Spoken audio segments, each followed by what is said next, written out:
So this story, this picture has a very, very beautiful story behind it. And again, it tells you, it summarizes the three things that I want people to know about Gaza: the misery, the resilience, and the heroism.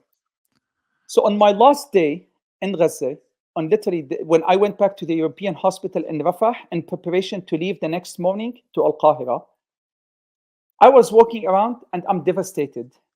I saw all the stories that I'm telling you about. I'm walking and I'm literally, my head is down and I'm just walking, just just helpless. I'm just depressed. I'm just so sad.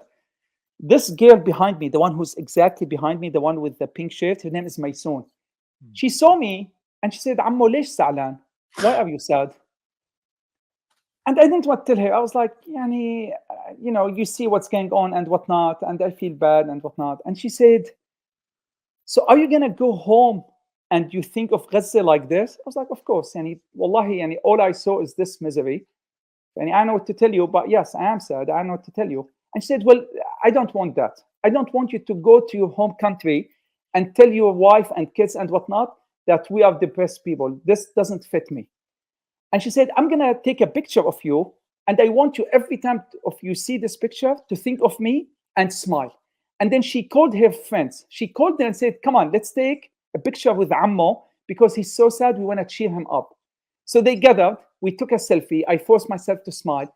And she said, listen, every time you think of Gaza and you are sad, I want you to look at this picture and smile. Would you do that? I said, khalas, bismillah. And then I was really impressed with her manners. I was like, Maysoon, I want to meet your parents. And she said, my parents are gone. They were martyred a few weeks ago. They were in Gaza and we were martyred, and it's me and my uncle who survived, and now my uncle is taking care of me. And I said, well, okay, well, let me like give you some money. So I reached for my wallet and they want to give her some money just for like she's an orphan and whatnot.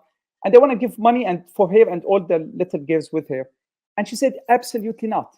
You are not giving me any money. And she turned to her friends and said, I will Baktulkum, I will kill you if you take any money from this guy, because I don't want him to think that we took a picture so he can give us money. So I will kill you. She said, Baktulkum إذا بتاخذوا منه مصاري. I will kill you if you take money from this guy.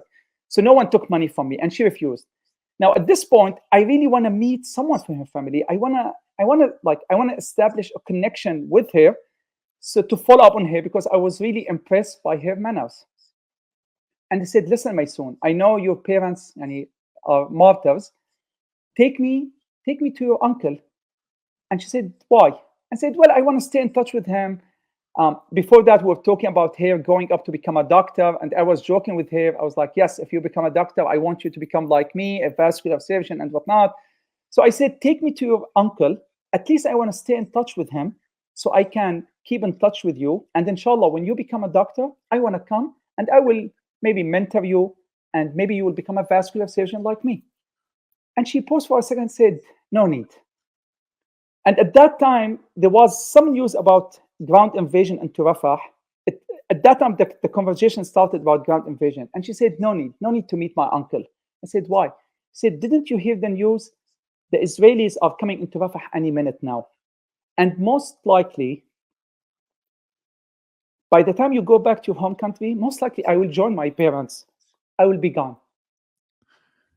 And they said, come on, my son, don't say this. And I want you to think of the future. I was trying to be optimistic for her, trying to lift up her spirit. So I was like, no, don't say that. You just told me to smile and be happy. And here you are doing this. I said, no, I'm not sad. Bil'akis, wallahi, she said, nothing will make me happier rather than joining my parents. Because when the war started, my father gathered all of us and said, listen, most likely we're going to be shuhada, we're going to be martyrs by the end of this. So whoever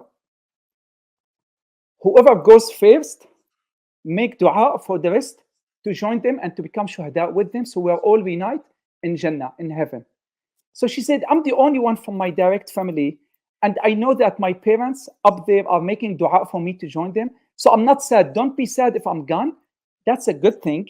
I'm just saying, don't worry about me. Don't worry about me following up with my uncle and whatnot, because most likely I'm going to be gone by the time you go home.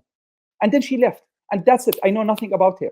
And to this day, anytime I see a report on Al Jazeera or whatnot, I'm looking in the ground to see if I can see her picture, because she's in Rafah, in European hospital. So far, I cannot see her. I'm dying to see her again, to see what's going on with her. It could be that maybe her wishes, or subhanallah, Allah chose her to be a martyr. I don't know. But that was another story that really hit me hard.